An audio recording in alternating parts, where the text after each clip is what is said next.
Chapter 1. The Weight of Gray Eyes. The first thing Ethan Cole noticed about dying was how quiet it was. No tunnel of light. No chorus of regret. Just a wet sound, and then the particular silence of a body deciding it had finished its business. He had a half-second to think the car ran the red before the darkness took him with the finality of a door being shut from the other side. Then the darkness released him. He opened his eyes. The ceiling above him was low, timber-beamed, and furred with the kind of cold that lives in stone walls, no matter what season sits outside them. The light that filtered through the window was gray-green, the light of overcast hills, of places that hadn't decided yet whether to be morning. A single candle stub had burned itself to nothing on the table beside the bed. The wax had dripped into a shape that looked almost like a hand reaching for something. Ethan lay still and breathed. He was aware, in the way a person is aware of a sound they cannot immediately identify, that something was deeply and permanently wrong. Not pain. The body beneath him was too small for what he remembered, too light.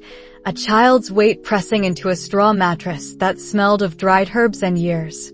He breathed in, and the air tasted like wood smoke and autumn, and a place he had never been before and somehow, impossibly, recognized. 8 years, said a voice in his memory that was not quite his own. We lived here 8 years.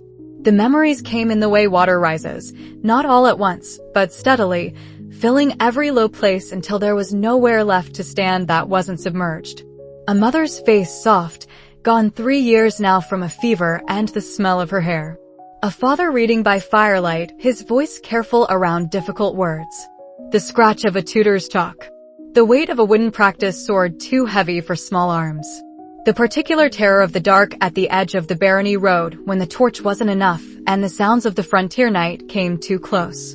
Kael Ashford had lived 8 years and Ethan Cole had lived 32, and in the space of one stolen breath, both of them woke up in the same body and understood that neither of them would be the same again. Ethan, or Kael, or whatever thing he was now, sat up slowly. The room was small. A child's room. A battered writing desk with ink stains older than the desk itself. A shelf of 3 books, 2 of which were ledgers, and 1 of which was a frontier farmer's almanac. A wooden chest that contained, he knew without checking, a second set of clothes and a broken toy soldier his mother had given him before she died. He could feel the weight of Kael's memories settling into the corners of his mind like furniture being moved into a new house, familiar in shape but wrong in position, requiring constant adjustment. He looked at his hands. Small. 8 years old. Knuckles still soft. The nails bitten down on the left hand, a habit Kael had developed during the hard winter 2 years ago and never lost. He made a fist, opened it, made a fist again. All right, he thought, in the voice that was both of them now. Let's understand what we're working with. He crossed to the window and looked out. The Ashford Barony stretched before him in the gray morning light, 12,000 acres of frontier land that began at the eastern foothills and ended, in the northern quarter, at a ridge of gray stone that marked the kingdom's unofficial edge. From this window he could see the Barony village, 50-some buildings clustered around a market square that had seen better decades, and beyond it, the rolling patchwork of farm fields that were the Barony's primary income, and beyond those, the dark smear of the eastern forest that nobody went into without reason. It was exactly as described in the novel. The thought arrived with a coldness that had nothing to do with the morning air. He pressed his forehead against the warped glass and let the chill clear his thinking. Chronicles of the Blessed Hero. He had been 3 chapters from catching up to the author's latest release when the car hit him. He had been lying in his apartment on a Thursday evening, phone in hand, reading the chapter where the hero's party first crossed the eastern frontier and Kael Ashford, minor villain, comic relief turned threatening, ultimately pathetic, had made his disastrous attempt to blackmail Lady Seraphine Voss. He remembered thinking the author had wasted a good secondary character. He remembered the car's headlights in his window reflection. He remembered nothing after that until the ceiling of this room. He was inside the novel. More specifically, he was Kael Ashford, the character who died at 16 after a desperate miscalculation. The character who had, according to the story's internal logic, approximately 8 years of remaining life before he made a fatally stupid decision born of pride and poverty and the particular recklessness of someone who had run out of better options. Ethan had spent 32 years as a military strategist. He had spent 6 of those years advising on conflict resolution in 3 different continents. He had spent 10,000 hours reading history, fiction, theory, and the case files of people who had made catastrophically stupid decisions under pressure.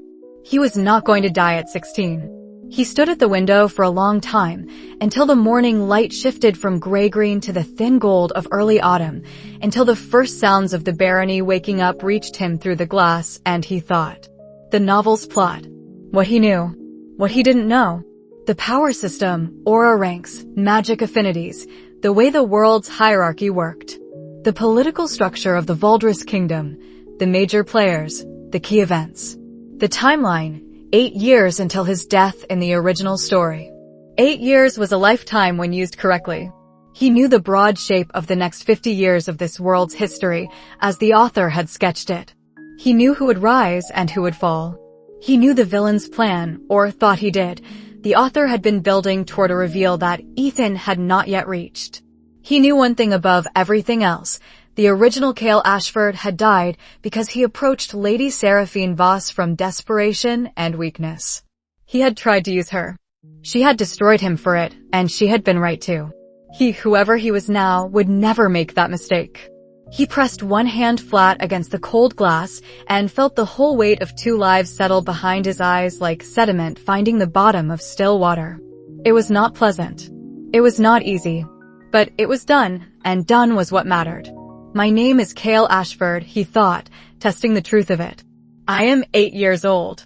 I am a minor noble's son in a struggling frontier barony. I have a fractured aura core and no magic affinities on record, and I am, by every metric this world uses to measure a person's worth, profoundly unremarkable. He almost smiled. Good, he thought. No one watches what they can't see a use for. The candle stub had gone cold. Outside, a rooster announced itself with the conviction of something that had never once doubted its own importance. Somewhere below him, he heard his father's heavy tread on the stairs, the particular gait of a man who moved carefully because the weight of his obligations had settled into his bones. Kael turned from the window and began to think about what came next. Not today. Today he would simply be a child who had slept through the night and woken quiet, which would alarm no one. Tomorrow he would begin to map the Barony situation in earnest. Next week he would begin training, carefully, privately, in the hours when no one was watching. He was 8 years old, and he had a 16-year countdown and the full memory of a man who had spent his life understanding how systems broke and how they could be rebuilt. He did not feel afraid. He felt, for the first time in either of his lives, that he was exactly where he was supposed to be. Chapter 2. The Barony of Ash and Debt. By the end of his first week, Kael had mapped everything. Not on paper, paper could be found, and found things answered questions he was not yet ready to have asked. He mapped it in his head, in the organized filing system that Ethan's years of work had built into the structure of his thinking, categorized, cross-referenced, prioritized by urgency, and weighted by the cost of being wrong. The Ashford Barony, in summary, was a patient man's disaster. 12,000 acres of land, most of it arable, but not all of it worked. Roughly a third sat fallow, or was used as rough pasture, neither producing at potential. The eastern quarter was rocky highland that everyone described as useless frontier scrub, and nobody went near, which Kael noted as interesting. One village of just over 400 people. 3 outlying farmstead clusters, another 1,200 souls between them. A manor house that had been built to impress in someone's grandfather's time, and now mostly impressed upon visitors how long it had been since anyone could afford to maintain the roof. He visited everything in the guise of what he was, a child wandering. Children who wandered were invisible. Nobody asked an 8-year-old why he was walking the boundary of the east field or sitting quietly near the steward's office window. The finances took him 4 days to reconstruct from fragments, overheard conversations, the single unlocked drawer in the steward's desk that he'd examined during an afternoon when the man was at the market. The complaints of the cook about provision costs that told him exactly where the money was bleeding out that no ledger would ever record honestly. The picture that emerged was precise and grim. The barony's income, in a good year, covered 80% of its obligations. The remaining 20% was filled by a running loan from the Crestfall family, one of the two major noble houses of the frontier region, the other being the diminishing Ashford line itself. The loan had begun 12 years ago as a reasonable credit facility. The terms had been adjusted 5 times since. They were now structured in a way that made full repayment mathematically unlikely within the Baron's lifetime.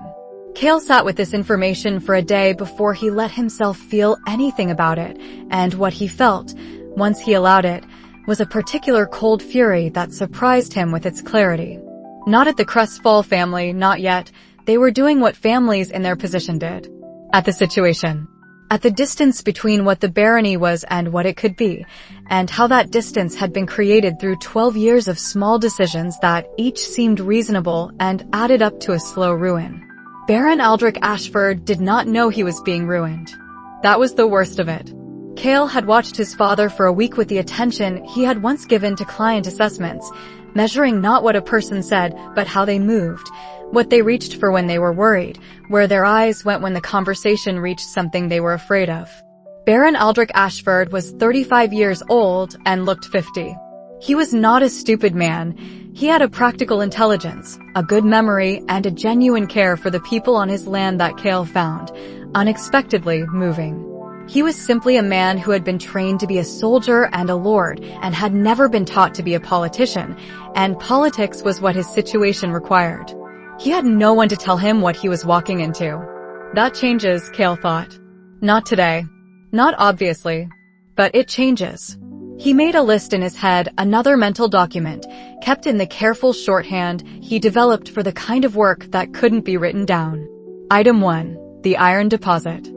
The eastern rocky quarter that everyone dismissed as useless frontier scrub. He had walked it on the 3rd day, ostensibly collecting interesting stones in the way children collected interesting stones. What he'd found was the surface expression of an iron vein, discoloration in the exposed rock, a specific rust-red staining in the creek bed that ran through the lowest hollow, and the particular metallic smell that meant the vein was substantial and close to the surface. The barony's existing survey had measured a small deposit and declared it not worth working. The survey was wrong, or had been made wrong. Either possibility was significant. Item 2. The trade route. An old road on the barony's western edge, overgrown now, that connected to a trading route that had been active 30 years ago before a bridge washed out. Nobody had restored the bridge because nobody had the capital.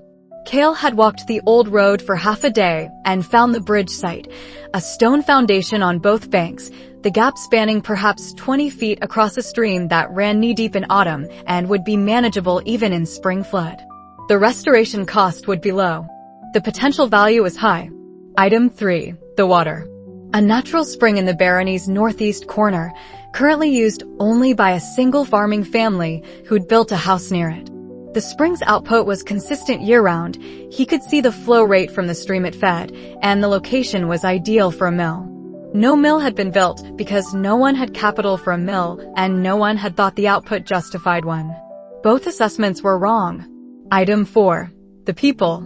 The barony's farming families were resilient in the specific way of people who had been surviving without much help for a long time.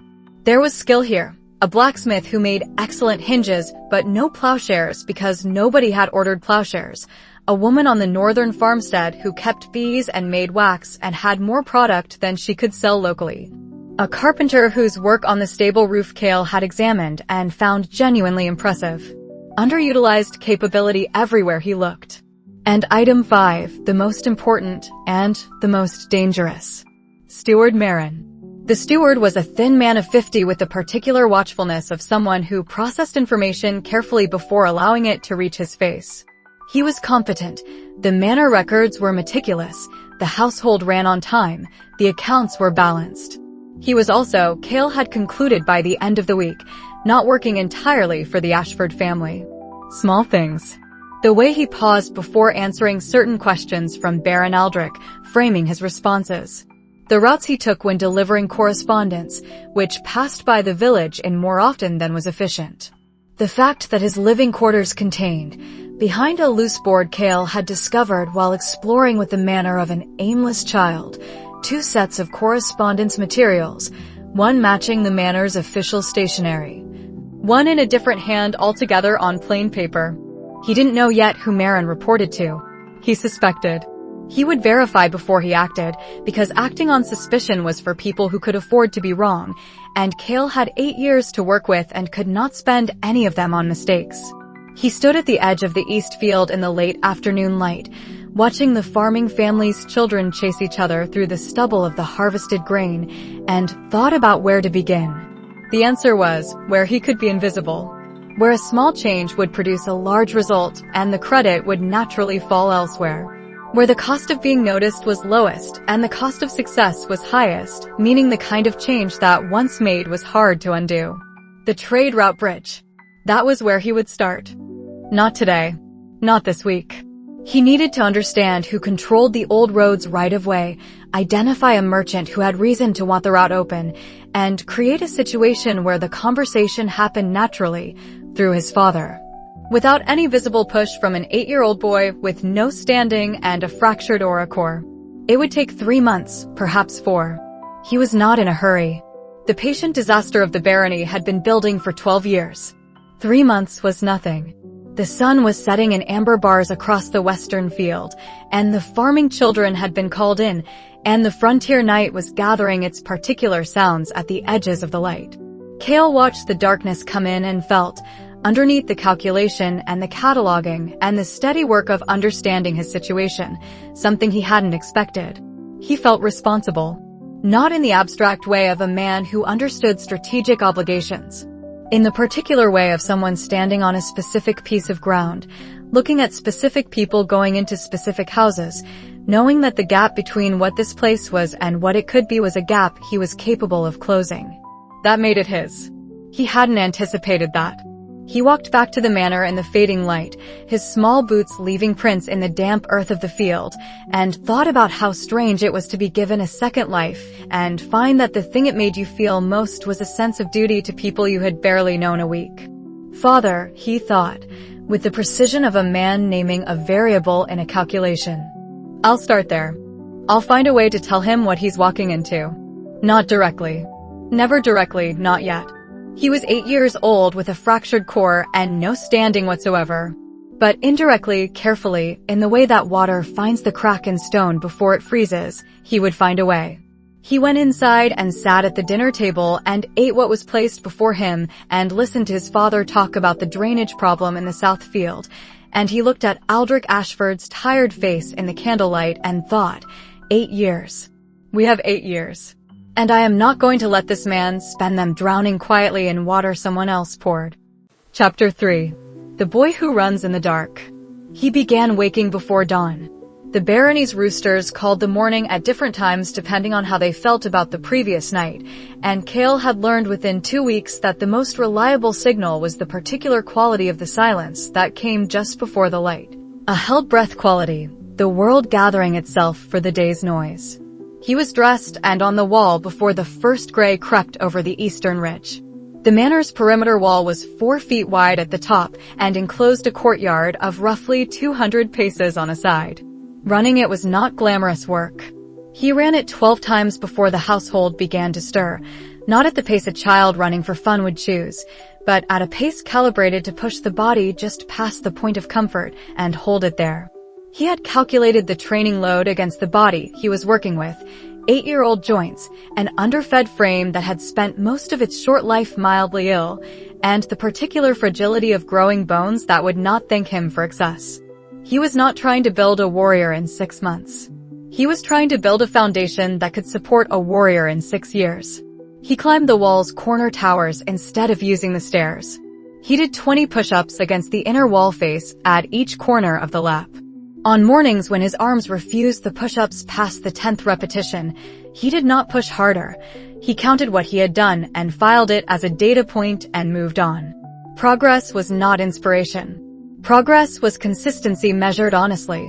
By the time the cook lit the kitchen fire and the smell of porridge reached him on the wall, he was done. Flushed, breathing hard in the cold air, but done. He came down from the wall, washed his hands in the courtyard trough, and went to breakfast looking like a child who had gotten up early for no particular reason. His father, if he noticed Kael was warmer than the morning warranted, said nothing about it. The physical training was the simple part. The harder work happened in his head during the running, in the hours between lessons and dinner when he was ostensibly reading in his room, and in the long minutes of the night when sleep was slow to come because Ethan Cole had spent 32 years staying up too late thinking about problems, and the habit had not transferred well to a body that needed 8 hours. He thought about Seraphine Voss. Not in the way that would have concerned him if he'd thought about it too closely. She was 10 years old in whatever month this was, and he was 8, and in any case that was not the shape of what he was thinking. He thought about her the way he thought about the Crestfall situation, as a system to be understood before it was touched. The novel had presented her as an antagonist. A beautiful and ruthless noblewoman who destroyed careers for sport and had broken more than one promising young lord through a combination of superior political intelligence and an apparent total absence of mercy. The hero had feared her for 11 chapters before she was outmaneuvered by Damien's earnestness, the combination of which had struck Ethan as deeply unconvincing at the time. What the novel had shown him, if he looked past the framing, was something different. Every action Seraphine Voss took in the chapters he had read was calculated. She never acted randomly, and she never acted petty, not truly petty, not in the way that damaged her own position. She operated with a precision that the novel's narrator attributed to malice, but that Ethan, with his professional eye, recognized as purpose. Malicious people did not bother with that level of craft. Malicious people grabbed what was in front of them. Seraphine consistently pursued objectives that were more complex than they appeared, through methods that cost her politically in the short term to achieve something the novel never properly explained. He had been 3 chapters from the section where her motives would presumably be revealed. Now he would have to discover them himself at ground level, in real time, which was simultaneously the most frightening and the most interesting problem he had faced in either of his lives. The danger was specific. In the original story, Kael Ashford had tried to use information about Seraphine's private investigations to extort her into supporting his family's political position. He had approached her with leverage he didn't fully understand, on a timeline he couldn't control, from a position of weakness that she had read instantly. She had turned the situation inside out in 3 moves, and he had been ruined by the 4th. The original Kael had done this because he was desperate and because he had underestimated her. He had died for both mistakes. Ethan Cole would make neither. The rule he had set for himself was simple. He would never approach Seraphine Voss from weakness. No leverage, no ultimatum, no plea disguised as a position. When the moment came to deal with her, and it would come, because the shape of the story made it inevitable, he would approach as an equal. That meant being an equal. That meant having, by the time that moment arrived, built something real that had nothing to do with her and nothing to do with the novel's plot. He ran the wall in the early morning dark and thought about what it would take to be someone she couldn't look through. The list was not comfortable. Genuine capability, demonstrated over time, not performed. A power base that wasn't borrowed, not debt, not borrowed alliance, not reflected glory. Intelligence that she could verify, because the only intelligence that would impress her was the kind she could test. And, perhaps most critically, a reason to exist in her field of vision that was not threatening, not desperate, and not dependent on her deciding to grant it. He was 8 years old. He had 6 years before the original story's collision point. 6 years, run at the pace of consistent honest work, was a very long time. He finished the last lap of the morning as the sun broke above the eastern ridge, and he stopped at the corner tower and looked out over the barony, the fields, the village, the dark line of the frontier forest to the east, and felt, with a clarity that surprised him with its simplicity, that he wanted to build something here. Not just survive. Not just avoid dying at 16. Something real. Something that would still exist after he had stopped needing to defend it. The barony, if handled correctly, could become a foundation. Not a great house, not in 6 years, possibly not in 20. But a foundation. A base of resources and alliances and reputation that he could use to reach the level where the novel's problems operated. Where the Order of Eternal Stars operated. Where Seraphine operated. Where the things that were actually wrong with this world could be addressed by someone who understood them. The cook was calling the household to breakfast. The Barony village was beginning its day.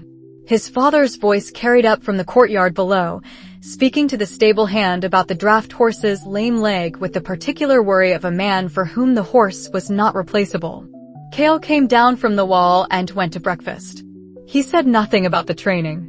He said nothing about Seraphine Voss or the Crestfall loans or the iron deposit in the eastern Rocky Quarter. He ate his porridge and asked his father 3 questions about the drainage problem in the South Field, not because he needed the information, but because Kael Ashford lit up when someone wanted his opinion on something practical. And a man who lit up at breakfast was a man who faced the day with slightly more than he'd had at dawn. That cost Kael nothing. The return on it was harder to measure. He filed it anyway. In the afternoon, when his tutor had released him and the household was occupied with its midday work, he went to the stables and sat in an empty stall with his back against the wall and the almanac from his grandfather's library and spent 2 hours reviewing what he knew about the kingdom's noble hierarchy, frontier land law, and the specific legal framework that governed baronial debt to higher houses. He was going to need to understand the law better than the lawyers. He was also going to need to find a way to train in something beyond running walls.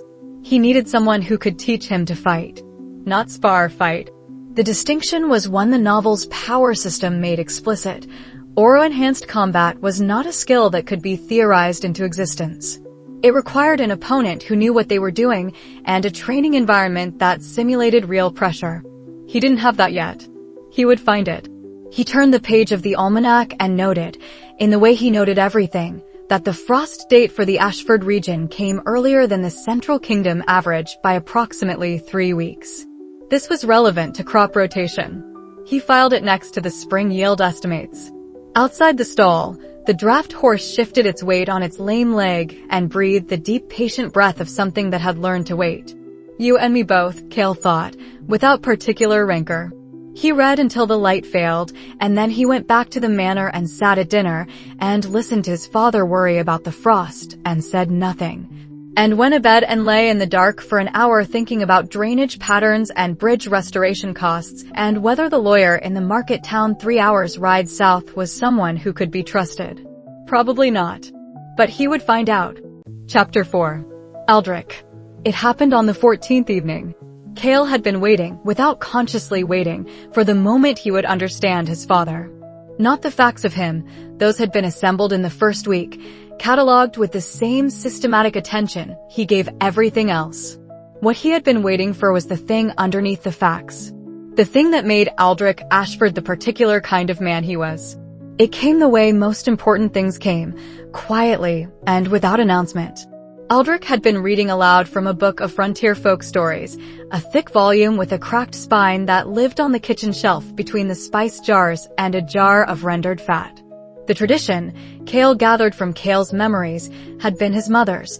She had read to him in the evenings, and after she died his father had continued it in the particular stubborn way of men who do not know how to grieve, but know how not to stop. He was not a natural storyteller. He lost his place. He mispronounced words and did not realize it, or realized it and pressed on anyway. He was reading the story of a frontier farmer who outwitted a river spirit through stubbornness rather than cleverness, and his voice was doing something careful around the climax of the story that Kael, after a moment, recognized as trying not to find it funny. Aldrich was trying not to laugh at his own joke. The farmer had told the river spirit that he was too heavy to carry off because he had eaten so many stones. The river spirit had believed this. It was a terrible joke. The book's author had clearly thought it was magnificent.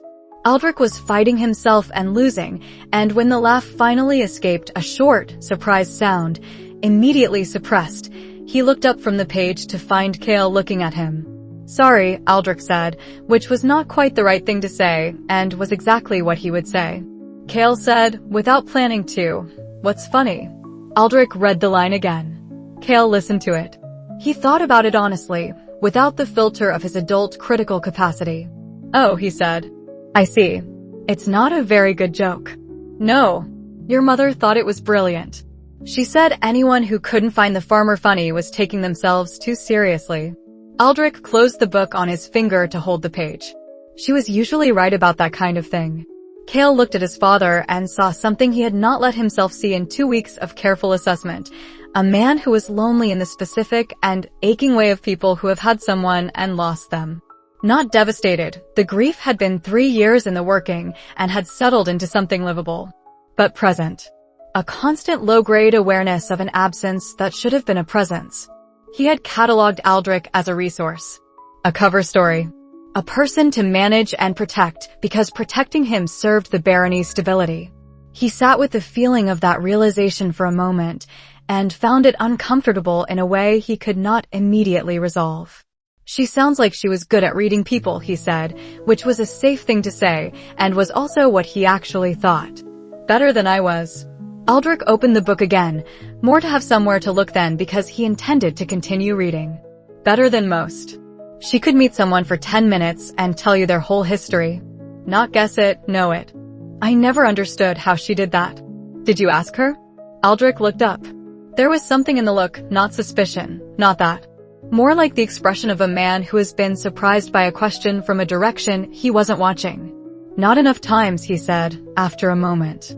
"You think about that later. All the things you meant to ask."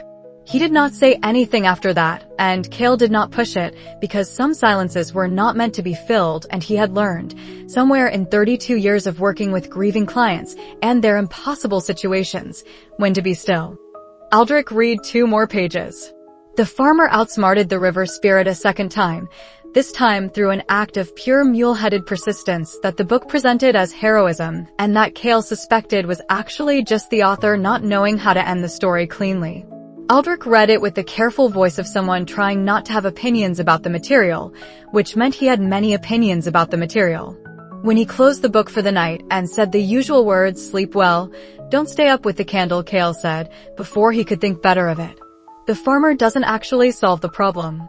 He just convinces the spirit it's someone else's problem. Aldrich stopped at the door. He turned around. He was looking at Kael with the expression of a man who has just heard something from his 8-year-old son that he would have expected from someone significantly older. He paused. "That's not an unfair reading. But the spirit will come back." The farmer didn't address why the spirit was taking people. "It's a folk story." Folk stories are usually about something, though. Aldrich sat back down in his chair. He put the book on the table between them and opened it again, and this time when he looked at the pages, it was the look of someone reconsidering something they thought they already understood. They talked about the story for another half hour, not grandly, not philosophically, but practically, in the way of people trying to figure something out. Aldrich had opinions. Several of them were wrong. He was not defensive about being shown why they were wrong, which Kael noted with more surprise than he expected. He had been prepared to manage his father, to work around him, to use him as a visible face for things Kael would actually engineer. He had not been prepared to find him interesting.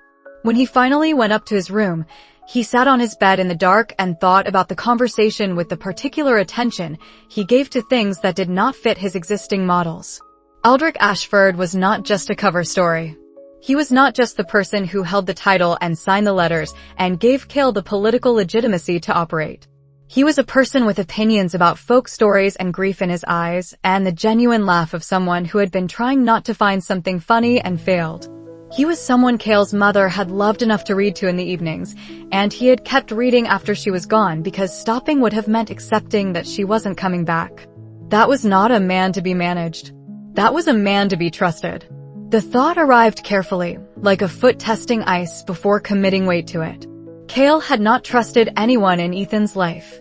He had worked with people, respected people, cared about outcomes that included other people's well-being, but trust, the kind that meant letting someone else's judgment matter, that had not been something Ethan Cole had made room for. It was a liability. Trusted people could be used against you. Trusted people could be wrong in ways that cost you. He was 8 years old in a frontier barony in a fantasy world with a countdown to his death ticking somewhere in the middle distance, and he was sitting in the dark thinking about trusting his father. The decision, when it came, arrived without drama. It simply settled, like the decision to stop running had on the wall that morning, not a choice so much as a recognition that something was already true. He would not manage Aldrich. He would tell him things carefully, in the way of a son who was too observant for his age and had ideas his father might find useful, and he would let Aldrich make his own decisions. And he would trust that the man who had been consistently kind and consistently honest in every observation Kael had made of him was the kind of man whose judgment could be given weight. Not all the decisions. Not the ones with consequences Aldrich couldn't see the full shape of. But the ones that belonged to a baron, the ones about his own land and his own people, those he would give back to Aldrich, rather than engineering them from behind the curtain. It was less efficient. He had run the calculation and confirmed it. This approach was categorically less efficient.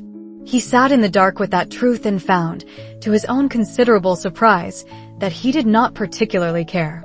He lit the candle. He opened the almanac. He started making notes in the margin about drainage patterns and found himself thinking about what his mother might have asked about the river spirit in that story, if she'd been alive to have an opinion about it. He didn't know. He was missing a person he'd never met, which was a peculiar kind of grief and probably not the kind anyone had a name for. He read until the candle guttered, and then he let the dark come back in, and he slept without dreaming. Chapter 5. The Merchant's Miscalculation. The merchant arrived on a Tuesday in late autumn, when the sky had the particular low-gray ceiling that meant snow within the week. His name was Bram Holt, and he had a cart loaded with sacked grain, a young assistant with cold ears, and the practiced smile of a man who has made the same journey often enough to know exactly what to expect at the other end of it. He expected a struggling frontier barony with limited options. He was correct on both counts. Kael identified the problem within 3 minutes of Holt's arrival, from his position on the manor's upper walkway, where he was nominally watching the courtyard for no reason his father had questioned.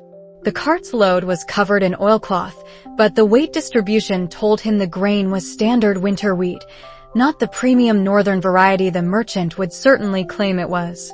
The cart's wheelwear suggested regular use on the road south, not the northern roads where premium grain was grown. The merchant's assistant was not wearing gloves appropriate for northern travel. These were small things. Combined, Holt was not from the north. His grain was not premium. His price, whatever it was, would be a significant lie. He went downstairs. Steward Marin was already moving to intercept the merchant with the particular speed of a man who wanted to complete a negotiation before the Baron was involved. That, too, was a data point. Kael filed it and moved faster, arriving in the courtyard just as his father emerged from the stable block with the expression of mild resignation that accompanied unexpected merchant visits. Bram Holt, and Lord, the merchant said, with a bow that was calibrated to the exact degree of deference that didn't imply weakness. A professional's bow. Traveled 2 days to reach you, I have. Premium northern wheat, hard variety, best yield in 3 seasons. Given the harvest reports from the south, I thought the Ashford household might be in need. What's your price? Aldrich asked, which was the wrong first question, but was what any reasonable person would ask. 16 silver per hundredweight and Lord. Given the quality and the difficulty of the season, it was 11 more than the standard price for winter wheat. It was a significant lie delivered with complete confidence. Marin was already nodding, not agreement, but the nodding of someone about to agree, which was worse. Kael said, Father, I think I left the ledger from last autumn in the study. The one with the standard rates. Aldrich looked at him. Marin looked at him. The merchant looked at him with the particular attention of someone who has just noticed an obstacle they hadn't accounted for. Which ledger? Aldrich said. The one Steward Marin prepared after the Harvest Compact meeting. It had the regional grain rates for the whole frontier, premium variety and standard both. He did not say, I don't know where this ledger is because I am 8 years old and I've been here 3 weeks. He also did not say, I have noticed your steward knows exactly what ledger I mean and is currently deciding how much he wants this merchant's business to conclude before you see it. He said, I thought I saw it on the left shelf in the study, under the accounts. There was a moment, a very short one, the kind that only existed in the space between what had been said and what everyone understood had been said, and then Merrin said, "I'll retrieve it for the Baron and Lord." He went inside. Kael stood in the courtyard with his father and the merchant's cold-eared assistant, and watched the sky for snow, and did not say anything else. Holt made 3 more attempts at conversation. Aldrich responded politely to each.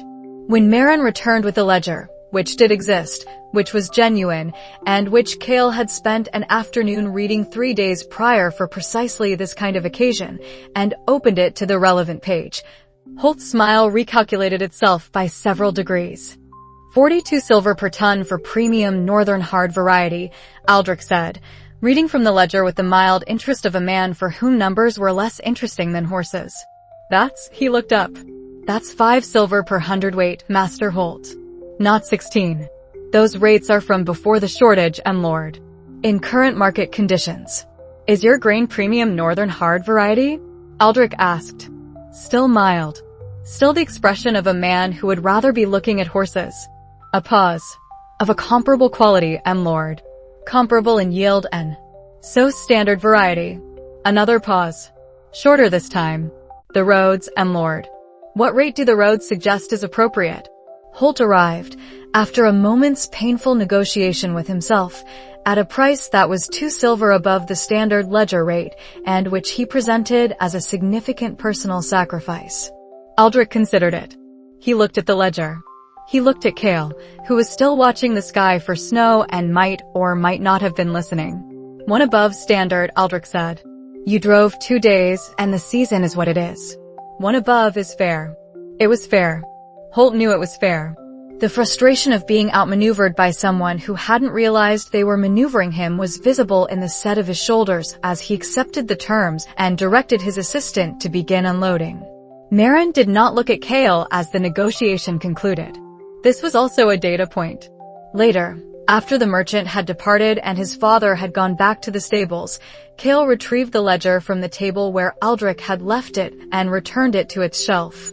He stood in the empty study for a moment, looking at the space between the accounts books where the ledger lived, and thought about what the afternoon had told him. Merrin had wanted the transaction at the inflated price. The most obvious explanation, he received a portion of the overpayment. The second explanation, he was creating financial pressure on the Barony deliberately to serve whoever he reported to. Both explanations were consistent with everything else Kael had observed. Neither explanation changed his immediate response, which was to continue observing and building evidence and doing nothing visible until the picture was complete. He was not going to expose Merrin. Not yet. Not until he understood the full chain of who the man reported to and what they wanted. Removing a spy prematurely was how you warned the network that had placed him. Removing a spy at the right moment was how you replaced him with your own information and turned the whole network into a tool. He was 8 years old, but he had spent 32 years learning that the difference between a spy removed and a spy turned was usually the difference between winning and winning decisively. He went back to the walkway and stood in the cold air and watched the merchant's cart disappear down the road south and thought about how strange it was to live inside a story where the problems were all legible and the solutions were all theoretically available, and the only limiting factor was time and patience, and the right application of what he already knew. His father appeared in the courtyard below, checking the grain that had been stored, running it through his fingers in the specific way of a farmer testing quality, bending to smell it, performing the assessment he probably should have done before the merchant left. He straightened up. He looked at the grain. He looked toward the south road where the cart had gone. He called up to the walkway, Kael. Did you know about the ledger, or were you guessing? Kael considered lying. He considered a partial truth. He said, because he had decided not to purely manage Aldrich, I looked at it last week. The numbers seemed important. His father was quiet for a moment. What else have you been looking at? He could have deflected. An 8-year-old deflecting would be entirely believable. He said, the accounts. The land survey. The terms on the Crestfall loans. Another silence. Longer. Aldrich was still looking at the south road. And, he said, I'll tell you when I understand it better, Kael said. Some of it I'm still working out. He expected his father to push. To say you're 8 years old, or that's not your concern, or any of the reasonable things a parent said to a child who had overstepped the appropriate boundaries of childhood concern. Kael Ashford said, "All right." Just that. All right. He went back to the stable block, and Kael stood on the walkway in the cold air, and the snow that had been threatening all afternoon finally began to fall in light, tentative flakes, and he thought about what it meant to be trusted in return for trusting. He thought it probably meant the work was going to be slightly easier than it would otherwise have been. He went inside before his hands went completely numb, and found the almanac, and began reading about crop rotation. Chapter 6. Frontier. He mapped it on foot, one section at a time, over the course of 6 weeks. The pretext was simple and entirely plausible. He had always been a solitary child, according to Kael's memories, prone to wandering the Barony's edges in the manner of children who have not enough company their own age and too many hours of daylight to fill. The farmstead families saw him occasionally and smiled and offered him food, and he accepted the food because refusing it would have been strange, and he gathered information from their conversations while pretending to be interested in their chickens. He was very good at appearing interested in chickens. The eastern quarter was what interested him most, and it was also the section that everyone else found least interesting, which made the timing of his interest useful. Nobody asked questions about a child wandering the rocky scrubland. The rocks were not impressive, the scrub was not scenic. And the only things that lived there in any number were rabbits and a family of foxes who had claimed the rocky hollow near the creek as their private territory and expressed their displeasure at intrusion with theatrical ferocity. Kael walked the eastern quarter in the gray morning light of early November, picking his way between outcrops of stone and the dry stalks of whatever passed for wild grass in frontier autumn, and found what he had expected to find. The iron vein was not small. He was not a geologist. Ethan Cole had been a strategist, not a mineralogist, and Kael's memories contained nothing more technical than the general outline of what iron-bearing rock looked like and smelled like, which was enough to identify the surface expression of the vein, but not enough to estimate it properly. What he could do was walk the line of it, the rust-red discoloration in the exposed stone, the metallic undertone in the creek water where it ran through the lowest hollow, the particular heaviness of the soil in the areas where the vein came closest to the surface, and make rough estimates based on what he observed. The vein was at least 3 times larger than the official survey had measured. Possibly 5 times. It extended further north than the survey boundary had checked, and the southern extent was cut off not by geological limits, but by the survey boundary itself. Someone had surveyed a portion of the deposit and declared that portion to be the whole. He sat on a flat stone beside the creek and thought about this. 2 explanations, as before. The survey had been done carelessly, in the way that surveys of things nobody expected to be valuable were often done carelessly. Or the survey had been done deliberately wrong, to keep the deposit's true value off the record. The first explanation required incompetence, the second required intent. Given everything else he was learning about the pressures on the Ashford Barony, he was increasingly inclined toward intent.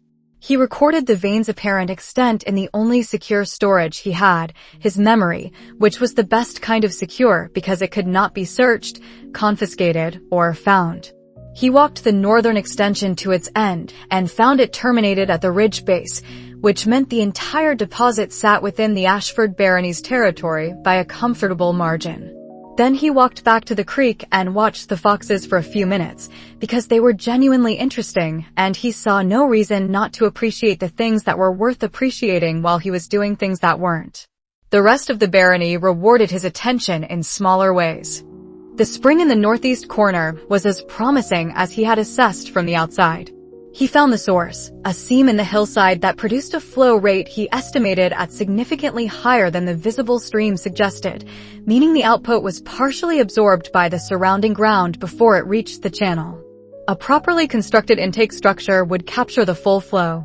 The mill site was obvious once you were standing at it, a natural fall of 2 feet over 15 yards, which was modest but workable for a grain mill of the size the barony could support. The old trade route's western section had been overgrown for 30 years, and the undergrowth was serious, not impenetrable, but the kind of dense hawthorn and young oak that would require real clearing work. The road surface beneath was stone-laid, which was unexpected and valuable. 30 years of neglect had not broken the paving, only buried it. Restoration would be far cheaper than new construction. He walked the route to the bridge site and found the stone foundations exactly as described in Kael's fragmentary childhood memories of having accompanied his father there once, a long time ago, for reasons he hadn't understood. He stood on the south bank and looked at the gap, 23 feet. He paced it, narrower than he'd estimated from the memory, and thought about timber and stone and the cost of moving materials to this location. Lower than almost any bridge project he could imagine, given the existing foundations and the road surface. The primary cost would be labor, and labor in a frontier barony with an underemployed population was the cheapest commodity available. He needed to find a merchant who wanted the route open more than anyone else did. He walked back through the barony's western fields in the afternoon light, watching the angle of the winter sun and noting how it fell on the south-facing slopes of the eastern ridge, good for certain crops, currently unused for anything, and assembled the picture in his mind into something that looked less like a struggling frontier barony and more like a struggling frontier barony that had been systematically prevented from recognizing its own potential. That was the part he kept returning to. This was not a place that had failed. It was a place that had been kept from succeeding. The iron veins under survey. The trade route's uninvestigated bridge site. The spring's uncaptured output. Even the farming family's skills, the blacksmith's uninvestigated capacity, the beekeeper's unconsolidated output, these were not natural limitations. They were the results of decisions, or non-decisions, sustained over years. Someone had either benefited from the Ashford barony being exactly as limited as it was, or hadn't cared enough to notice that it didn't have to be. He was not yet sure which, and the difference mattered. He stopped at the edge of the south field and watched a crow investigate something in the harvested stubble with the thoroughgoing commitment of a creature that took its work seriously. The crow found whatever it was looking for, considered it, and rejected it with a sharp shake of its head. Kael approved of this. The farmhand who had been watching him from the gate since he returned from the western route called over. "You find anything out there, young lord?" "Rocks," Kael said. "And foxes." "Foxes," the farmhand said, with the tone of someone who had lost chickens to foxes and did not share Kael's appreciation for them. "3 of them," Kael said. "Young. They'll move on in the spring. To someone else's chickens. Probably." He went back to the manor and washed the mud of the eastern quarter off his boots and sat in the study and thought about merchants. He needed someone with a specific kind of business interest, someone who transported goods between the western port of Koval and the frontier, someone for whom the current route added significant distance, someone who was large enough to fund a bridge restoration independently if the terms made it worthwhile.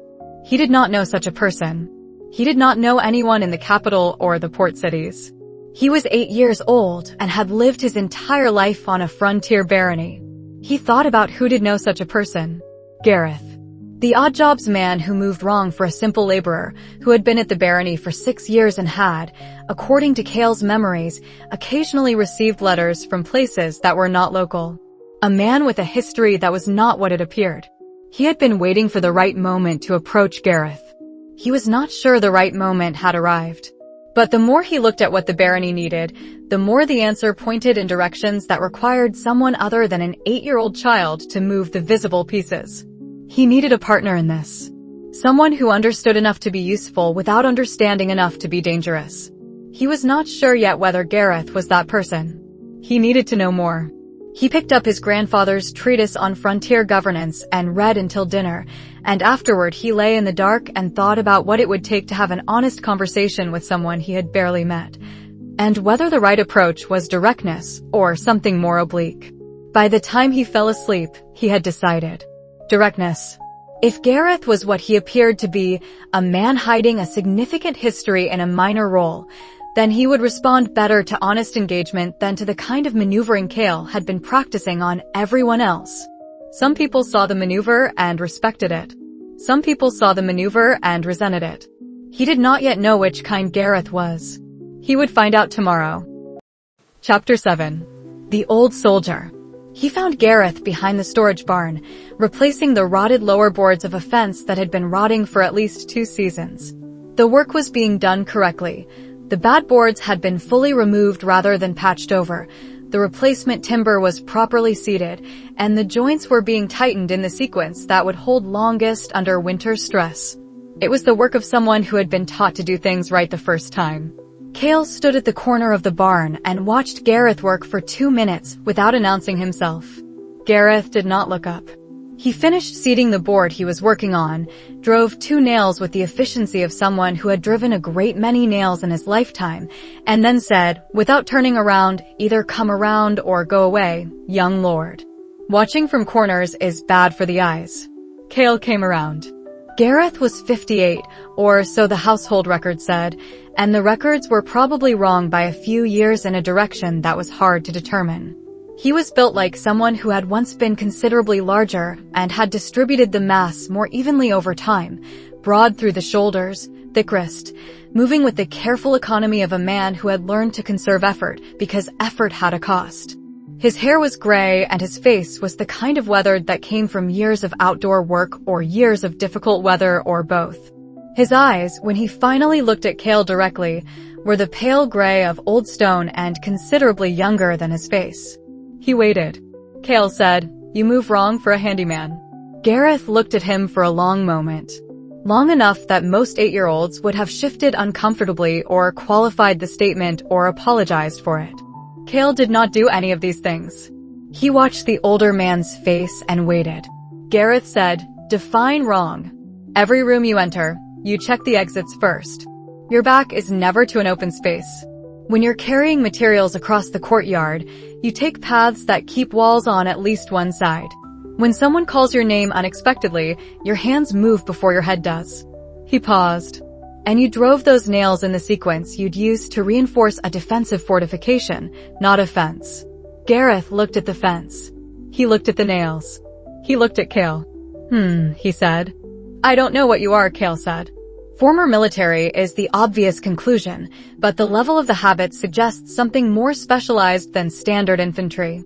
Royal Guard, possibly, the pattern of defensive positioning is consistent with what I've read about personal protection detail work. He watched Gareth's face for any reaction and found, with interest, that the reaction was very carefully not happening, which was itself a reaction. "I'm not asking you to confirm it. I'm telling you what I've observed, so we can have an honest conversation instead of one where both of us pretend I haven't noticed." Gareth set down his hammer. He turned around and looked at Kael with both eyes fully open, and Kael had the specific experience of being assessed by someone who was very good at it. Not assessed the way a nobleman assessed a subordinate, or the way a superior assessed a lower rank. Assessed the way a professional assessed an unknown quantity that had just walked into his field of operations. "You're 8 years old," Gareth said. "Physically." A silence. "That's an interesting qualification," Gareth said. "Most qualifications are interesting or they're not worth making." Gareth looked at him for another long moment. Then he reached down, picked up the hammer, set it on the fence rail, and said, "Your mother's eyes and your grandfather's habits. I wondered which of them you'd take after." Kael had not expected that. He did not let his surprise show, not fully, but Gareth was watching for it and probably caught the half-second of recalibration that happened before he answered. "You knew my grandfather. Not well, but well enough to recognize certain things in you that didn't come from your father." He tilted his head very slightly to the left, a gesture that Kael recognized, after a moment, as the specific movement of someone who has decided something and is implementing the decision. "What do you want from me?" "Training," Kael said. "Real training. Not the kind that's about fitness. Combat training." "Yes. For what purpose?" "Because I have a fractured aura core and no declared affinities, and in approximately 6 years I'm going to need to be capable of surviving encounters with people who have neither of those limitations. And the only way to close that gap is to start now with someone who knows what real capability actually looks like." Gareth was quiet. The wind had picked up, coming off the eastern ridge with the particular bite of a wind that had traveled a long way and was not done traveling yet. It moved Gareth's gray hair and found no other purchase on him. 6 years is a specific timeline, he said. "It is. Can I ask why?" "Not yet." He expected pushback. Gareth said, "Fair enough." He picked up the hammer again. He looked at the fence. He looked at Kael. One condition, he said. Don't ask me certain questions yet. When I'm ready to answer them, I will. Kael had the specific sensation of recognizing a mirror. He said, I was going to ask the same thing. Something happened in Gareth's face that was not quite a smile, and not quite relief, and was probably some combination of the two with something underneath them that Kael could not fully read yet. All right, the old soldier said. We start tomorrow. Before dawn, before the household moves. You've been running the wall already, I've seen you. For 3 weeks. I know. Your form is reasonable for someone self-taught. It won't be reasonable for much longer. He drove another nail into the fence, not because it needed a nail there, but because his hands needed to be doing something. There are things your body can learn at 8 that it cannot learn at 18. We should use the time. Kael nodded. He turned to go. He stopped. The frontier is being watched, he said, without turning back around. Small things, tracks near the eastern ridge that don't match local traffic, a campfire site near the seal boundary that was someone's overnight, not a seasonal worker's. I don't know what it is yet, but something is moving through the area and not announcing itself. He heard Gareth go still behind him. When did you find the campfire site? 3 days ago. I haven't moved anything or told anyone else. A long pause. Sensible. The sound of the old soldier settling his weight in a way that was not quite a relaxing. I'll look at it this afternoon. Don't disturb the site, Kael said. If something is being watched, the watcher should continue thinking they're unwatched. Another pause. Longer. You're 8 years old, Gareth said, for the second time. Yes, Kael said. But I'm working on it. He walked back around the corner of the barn and across the courtyard toward the manor. He did not look back. He could feel Gareth's eyes on him until the manor door closed, and there was something in the weight of that attention that felt less like suspicion and more like the specific regard of someone deciding whether a thing they have been waiting for has finally arrived.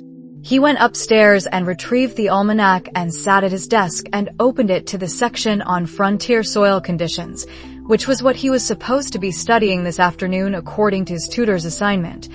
And he read 2 pages before realizing he was not retaining any of it. He set the almanac down. He thought about what Gareth had said, your mother's eyes and your grandfather's habits. He thought about what that meant, that someone who had known his grandfather had come to this barony and stayed for 6 years as a handyman, and had recognized something in the child he was watching and had been waiting, in the patient way of a person who had learned to wait well, for the right moment. He thought, he was placed here. Someone placed him here. Someone who knew what I would be. The thought should have been frightening. It was, instead, fascinating. He picked the almanac back up and read the section on drainage, and in the margin beside the part about soil composition in rocky highland areas, he made a very small notation that said only, go, not accidental. He went to dinner. He ate. He listened to his father discuss the fence repair, and Gareth was mentioned as doing good work, and Kael agreed that the fence was much improved. Before dawn the next morning, he was on the wall when Gareth came out of the side door of the storage barn and stood in the courtyard and looked at him, and the training that would shape the next 8 years of Kael Ashford's life began with Gareth saying, in a voice pitched for only the two of them and the cold morning air. First lesson. Never stand where they expect to find you. Chapter 8. The ceremony. The assessor arrived in early spring when Kael was 10. He had been expecting it. Kael's memories contained a vague childhood recollection of the event, the waiting, the unfamiliar man in gray robes, the cold touch of a stranger's hand without the shape of what had happened afterward. He had asked Gareth about the awakening ceremony 6 months ago, framed as a child's reasonable curiosity, and Gareth had told him what he needed to know in the direct way Gareth told him most things, the assessment procedure, what was being measured, what the possible outcomes were. He had not told Kael what the outcome would be, because Gareth didn't know. Neither did Kael, not with certainty. He knew what the novel said. He knew what the assessor had said in that vague childhood memory that was no longer his in the way it once had been.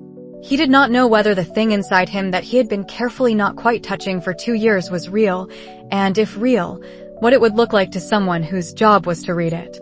The assessor's name was Journeyman Beck, and he was the kind of man who became assessors, competent in a narrow specialty, uncomfortable with deviation from procedure. and possessed of the particular confidence of someone who had never had cause to doubt his own assessments. He arrived at mid-morning, ate lunch with studied efficiency, and announced that the assessment could be conducted at the household's convenience. Aldrich scheduled it for after lunch. He had dressed carefully for the occasion, which Kael noted with the kind of attention he gave to things that told him what his father was carrying. Dressed carefully meant this mattered to him, which Kael had known intellectually but found, standing in the manor's main room watching his father straighten his collar for the third time, that the knowing and the seeing were different things. He sat where Beck directed him, a plain chair, facing south toward the window, and tried to decide how to present himself. The decision had occupied him, off and on, for the past 6 months. The honest presentation, whatever the assessor found, which might be fractured, which might be something the novel had described as fractured, but which Kael increasingly suspected was not quite that simple. The strategic presentation, fractured, cleanly, definitively, no interesting complications. The problem with the honest presentation was that he didn't control it. What Beck found was what Beck found. The problem with the strategic presentation was that he didn't know how to produce it. His ability to suppress his aura output was new and inconsistent. He had discovered it 4 months ago during a training session where Gareth had tried to sense his aura level, and he had, instinctively and without understanding how, reduced the detectable output to almost nothing. He had practiced the suppression since then, enough to make it reliable in controlled conditions. He had not practiced it under the hands of someone whose entire professional purpose was to read what he was suppressing. He sat in the chair and Beck placed both hands on his upper chest, one above each side, and he felt the assessor's aura extend toward his core in the specific probing way of someone who had done this thousands of times. It was not painful. It was the sensation of being read, like a page being turned, and the discomfort was the discomfort of intimacy without consent. Kael held completely still and breathed in measured intervals and thought about nothing. That was the technique. Not suppression exactly, but stillness.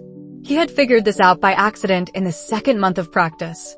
The core's unusual structure did not need to be suppressed, it needed to be still. Still enough that what the assessor touched was the surface and not the depth, the shell and not the thing inside the shell. Beck probed. He withdrew slightly. He probed again, deeper. Kael breathed. The assessor's hands left his chest. Beck did not speak immediately. He turned to his assessment materials, a small notebook and 2 instruments Kael had never seen before and recognized from the novel's description, a resonance dial and a depth scribe, both for confirming what the initial assessment had found. He used both. He made notes. His face during all of this was the face of a man doing a routine job who has encountered something that is not quite the right shape for his routine. Beck said. Aldrich, standing by the window, said nothing. But the quality of his silence changed. Beck used the depth scribe twice more. He wrote something. He circled it. He looked at Kael with the expression of someone checking whether the subject matched the result, which they sometimes didn't in cases of core irregularities. Fractured, he said. The word was flat, not cruel, not apologetic. Clinical. The word a doctor used for a bone that had not set correctly. The core structure shows standard initiation potential on the surface. You would have passed the ceremony if you were an average child. But underneath that, the deep structure is. He paused, looking for the word. Irregular. Fragmented in a way I don't have a clean category for. Not a standard fracture, those are simpler. This is more complex, which usually indicates a more significant limitation. He said more after that about advancement potential, about the ceiling this kind of core typically represented, about the administrative record he would be filing. Kael heard it at a distance. He was watching his father. Aldrich's face was doing the thing that faces did when a person was presented with information they had been bracing for and discovered that bracing was not, in the end, adequate preparation. The careful blankness of a man who would not cry in front of a stranger. His hands at his sides were very still. The assessor finished. He made his filing notations. He took his lunch fee from the household accounts as arranged and departed within the hour. Aldrich stood in the main room after Beck left and looked at the floor. Kael sat in the chair and looked at his father. "I'm sorry," Aldrich said, without looking up. "Why?" Kael said. Because he stopped. Started again. Because I wanted better for you. You've given me better, Kael said. This was not strategic. He meant it. The training with Gareth. The library. The way you've handled the Crestfall situation since autumn. He paused. The evenings. Aldrich looked up. His eyes were very bright in the afternoon light. He did not say anything. I'm not afraid of this, Kael said. Which was also not entirely strategic. Which was, in fact, true in a way that he had not fully understood until he said it aloud. He was not afraid of the fractured assessment because the fractured assessment was his best protection. The world would see a defective child. The world would stop looking.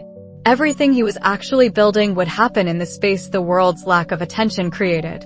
But underneath the strategy was something simpler. He was not afraid because whatever lived inside the fractured structure, whatever the assessor had touched that didn't fit his categories, was not broken. It was listening. It had been listening since the first night in this room, 2 years ago, when he had opened his eyes and taken his first breath in this life. It was waiting for something he did not yet have a name for. He was not afraid of it. He was curious about it. All right, his father said, at last. The same 2 words he had used in the South Field, accepting what Kael was without demanding it be something else. He crossed the room and put his hand briefly on Kael's shoulder, a heavy, honest hand, a hand that had seen work, and then he went to the window and looked out at the Barony for a long moment. The drainage problem in the South Field, he said, which was his way of returning to things he could do something about. The overseer thinks we can manage it for a reasonable cost if we start before the melt. He's right, Kael said. And it would give us better yield on the lower quarter by next summer. Aldrich nodded. He turned from the window. He looked at his son, fractured core, no affinities, officially unremarkable, and whatever he was looking for in Kael's face, he appeared to find it, because the tension in his shoulders released in a slow, deliberate way, and he straightened to his full height. Come and tell me about the lower quarter, he said. I've been meaning to look at the yield records. They sat down together at the table where the assessment had taken place an hour ago and talked about drainage and yield and soil composition until the cook called them to dinner, and Kael thought, not for the first or last time, that the most strategic decision he had made since waking up in this life was the decision not to manage his father. In his room that night, he sat with his hand flat on his chest, above the place where the assessor had pressed, and breathed very slowly and tried to feel what was there. Whatever it was, it hummed back at him in the dark. Not fractured. Waiting. All right, he told it, in the wordless way of a person talking to something that was part of them and not quite them. I'll figure out what you are. Somewhere under his ribs, in the strange architecture of a core that no assessment instrument had clean categories for, something that felt like patience settled deeper into its own structure. He fell asleep with his hand still on his chest, and he did not dream. Chapter 9. What fracture means. The news moved through the Barony in the way all significant news moved through small communities, faster than wind and through fewer direct channels than you would expect. By evening the household knew. By morning the village knew. By the end of the week, Kael suspected, the farming families at the outer boundary knew. Because frontier baronies had the information-sharing characteristics of organisms that had evolved in conditions where being unaware of something important could get you killed by something large. He spent 3 days being visibly subdued. This was not entirely performance.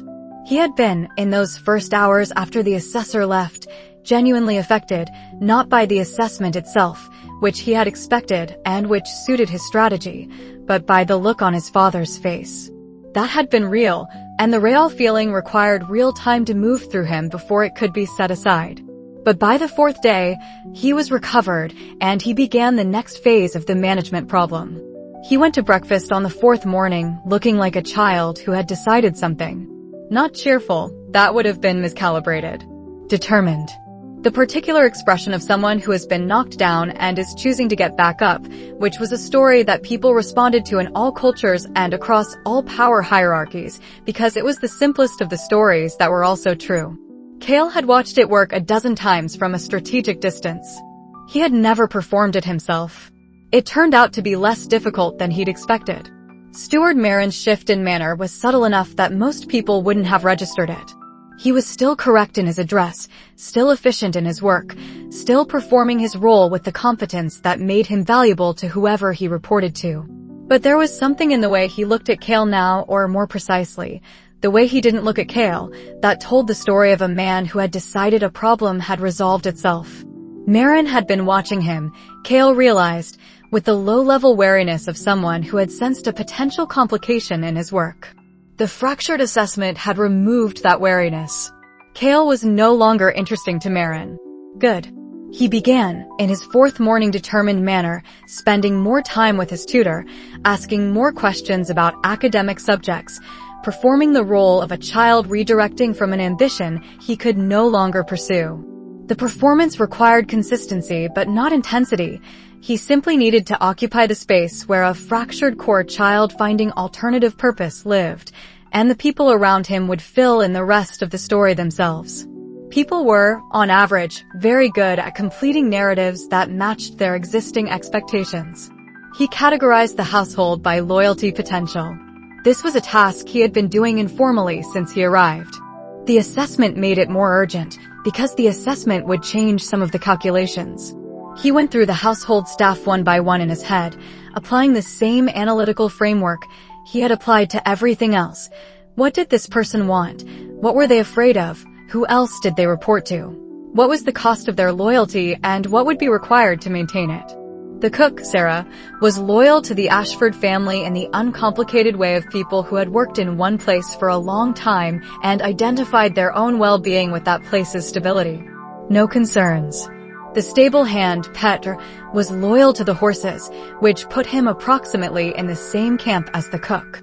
The household maid, Lena, he did not have a category for Lena yet, but she walked to the village in twice a week at times that were not consistent with personal errands and returned without visible purchases, and that pattern was interesting.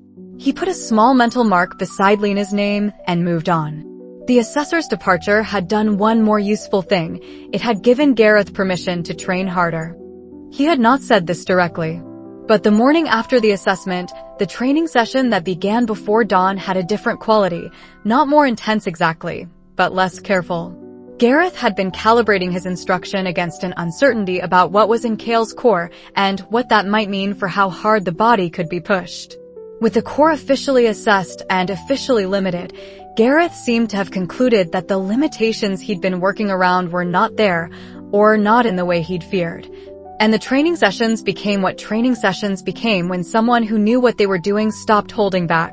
Kael's body protested this vigorously for 2 weeks and then stopped protesting and started adapting. He learned what pain in tired muscles felt like versus pain in damaged tissue, and he learned to stop at the second and push through the first, and he learned that the difference was knowable if you paid attention with the right quality of attention. By the end of the first month after the assessment, he could do 30 push-ups against the wall face and run 12 laps of the perimeter in the pre-dawn dark and still have enough in him to focus during his tutor's morning lessons. This was not impressive by the standards of people who trained seriously. It was impressive by the standards of a 10-year-old child who had started 3 months ago unable to do 12. He was also, quietly, developing an understanding of what his body could do that was independent of the aura system. The aura system, as Kael understood it theoretically, began at initiate and proceeded through bronze, silver, gold, diamond, saint, and beyond. At each rank, the practitioner's physical capabilities improved by measurable increments. The problem was that most training aimed at aura enhancement was really aimed at the core, at making the core more capable so the body could draw on it more effectively. The body itself was often an afterthought. Gareth did not train the body as an afterthought. He trained it as the foundation that everything else would eventually stand on. Kael found this philosophy intuitively correct and proceeded accordingly. On the 41st day after the assessment, something happened in the training session that he did not expect. He had been working the wall climb, a technique Gareth had introduced recently, which involved moving up the interior face of the perimeter wall using handholds and footholds in the stonework rather than the latter. It was harder than it looked, which was the point. He was on the third practice run, halfway up the wall, when his grip on a particular handhold slipped because the stone was damp from the previous night's rain. He should have fallen. He was 12 feet up, which was enough height to end the training session unpleasantly. He did not fall. He couldn't have said afterward precisely what had happened. Something in the half-second of slipping had responded without the involvement of his conscious mind. His weight had redistributed. His remaining grip had tightened in a way that exceeded what his arm should have been capable of. And he had pressed flat against the wall face and held, trembling slightly, for the 3 seconds it took to find a new purchase. He came down carefully and stood in the courtyard in the early morning dark. Gareth was watching him. Had been watching him from the moment of the slip. His face was doing the thing it did when he had observed something he was filing without comment. Kael said, "My grip shouldn't have held." "No," Gareth agreed. "That wasn't," he thought about how to say it. "That was something from inside." "Yes, but I'm fractured." "Yes," Gareth said, and there was something in the single word that was not disagreement and was not confirmation, but was the specific quality of a man who knew more than he was currently saying and had decided the current moment was not the time to say it. Kael filed this, as he filed everything, and went back to the wall. He climbed it 3 more times that morning. On the 3rd time, near the top, in the specific controlled fear of someone who had slipped once and was not going to slip again, he felt it again. Not as an emergency response, but as a presence. A warmth in the center of his chest. The hum that had answered him in the dark the night of the assessment. He reached the top of the wall and sat on its edge and looked out over the Barony in the first light of morning, and he thought, "You are not fractured. I don't know what you are, but you are not fractured." Below him, Gareth was watching the eastern ridge with the particular stillness of someone who watched horizons professionally and had learned to read them. "There were more tracks near the seal boundary yesterday," Gareth said, not looking up. "Bigger than before." "How much bigger?" "Enough that I'm going to ride the boundary tomorrow." "Don't disturb anything," Kael said. "You said that before." "It's still true." Gareth finally looked up at him, sitting on the wall edge 12 feet above the courtyard with his hands resting on his knees, and the morning light coming over the eastern ridge behind him. "Fractured core children do not usually sit on wall edges discussing surveillance operations," Gareth said. "I imagine not," Kael said. "Just making an observation," Gareth said, and went inside. Kael sat on the wall for another minute, feeling the hum settle back into stillness in his chest, and watched the eastern ridge for anything that moved. Nothing did. He went inside and attended his lessons and performed being a child who was finding alternative purpose after a difficult disappointment, and it was not entirely performance, which he had stopped being surprised by. Chapter 10. The Secret Garden. He found the space in the 2nd week of spring, in the part of the Barony's eastern outbuilding that everyone used as an excuse not to go somewhere they'd prefer not to go. The outbuilding had 3 sections. The first was the tack room, still in use, smelling of leather and saddle oil. The second was a hay storage area that had been converted to grain bins 2 generations ago and reconverted back to hay storage 1 generation ago, and currently smelled of both. The third section was what the household called the old workroom, which had been sealed off after the chimney partially collapsed 20 years prior, and the repair had been deemed not worth the cost of the materials. Nobody went into the old workroom. Kael had gone into it on his 3rd day, through the coal cellar hatch that connected to it by way of a passage the manor's original builders had included for reasons that were no longer recoverable. He had found a space approximately 12 feet by 18, with a collapsed corner where the chimney had come down, but the rest of the structure intact: stone walls, a stone floor, and a timber ceiling that showed no water damage, which meant the roof above was better than it looked from the exterior. The light came through 2 high narrow windows on the eastern wall that had been shuttered from the outside and let in thin bars of daylight that were sufficient to work by. He had not used the space immediately. He had noted it and continued assessing. By spring, the assessment was complete enough that he understood what he needed, a place where he could practice things that an 11-year-old with a fractured core should not be practicing, in conditions where being surprised mid-practice would not be catastrophic. The old workroom was that place. It was close enough to the main building that he could reach it without crossing exposed ground, and far enough from the household's routine traffic that no one had reason to approach it, and sealed in a way that gave him warning of approach through the specific creak of the passage hatch. He cleaned it over the course of a week, a little at a time, working in the evenings when the household was occupied. He moved the rubble from the collapsed corner to a pile that looked like it had always been there. He cleared the floor. He unshuttered the windows on one side to let in light and left the other shuttered to reduce visibility from the outside. He brought down 2 items from his room, a small mat rolled tightly enough to fit through the hatch, and the almanac, which he no longer needed as cover because he had finished reading it. On the first morning, he used the space properly. He sat cross-legged on the mat in the thin spring light and tried to do something he had been afraid to try in any location where being discovered was possible. He tried to deliberately produce the thing that had held his grip on the wall. The first attempt produced nothing. This was expected. The grip on the wall had been an emergency response, involuntary, driven by something underneath the conscious layer. He could not simply choose to have an emergency and wait for the appropriate response. He needed to find a different path to the same result. He thought about what had happened in the moment before the grip held. Fear, specifically, the crystalline fear of falling, which was different from the ordinary fear of difficulty. The fear of a specific immediate physical consequence. And underneath the fear, not the thought don't fall, but something simpler, closer to the body, hold. He held his hand in front of him and thought hold. Nothing. He thought about his mother, which was Kael's memory and not Ethan's, and therefore had a quality of emotion that Ethan's memories never quite reached the uncomplicated grief of a child who had lost something before they understood that things could be lost. He thought about his father's face during the assessment. He thought about the Barony at dawn from the wall, the particular cold clarity of it. He thought, hold. His hand warmed. Not dramatically, nothing like the emergency response on the wall, nothing visible in the thin spring light. A warmth from the center of his palm outward, brief, subsiding quickly. But real. Present. There, then gone. He breathed. He tried again. Same thought, same emotional context, same patience. The warmth came more quickly this time, lasted slightly longer.